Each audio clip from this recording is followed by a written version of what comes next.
मज़मून का मुख्तसर जायज़ा लेने के बाद अब हमने इसके क्वेश्चन आंसर पे नज़र डालनी है। Short question answer page number 55। Page number 55 पे हम नज़र डालेंगे। इसमें मुख्तसर सवाल है। सवाल नंबर 1 है, इसका अलिफ है। चांदनी चौक में फ़कीर की तकरीर का लुब्बे लुबाब क्या था? चांदनी चौक में फ़कीर की तकरीर का लुब्बे लुबाब क्या था?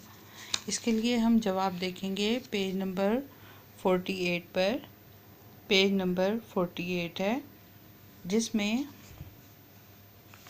Second paragraph, page number 48 second paragraph की फ़र्स्ट लाइन से आप देखें कि मैंने मार्क किया हुआ है, इसके ऊपर निशान लगाए हुए हैं।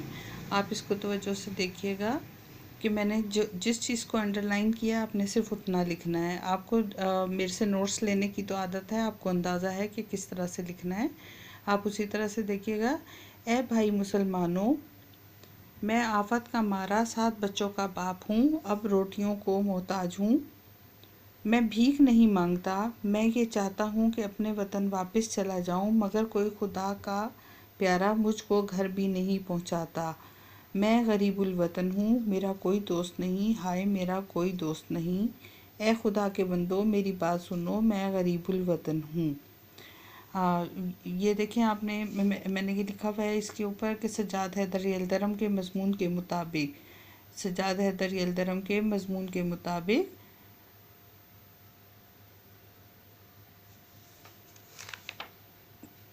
चांदनी चौक में फ़कीर की तकरीर का लुब्बे लुबाब था के, चांदनी चौक में फ़कीर की तकरीर का लुब्बे लुबाब था के ए भाई मुसलमानों, मैं आफत का मारा 7 बच्चों का बाप हूँ। इस तरह से आपने ये जवाब लिखना है। इसमें से आप बोल्ड क्या करेंगे? मेरा कोई दोस्त नहीं।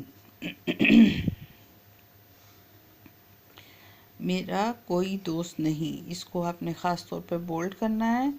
और गरीबुल वतन को बोल्ड करना है। गरीबुल वतन किसे कहते हैं? गरीबुल वतन कहते हैं मुसाफिर होना।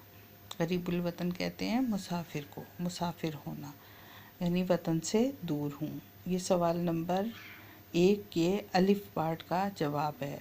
पेज नंबर 48 पर सेकंड पैराग्राफ।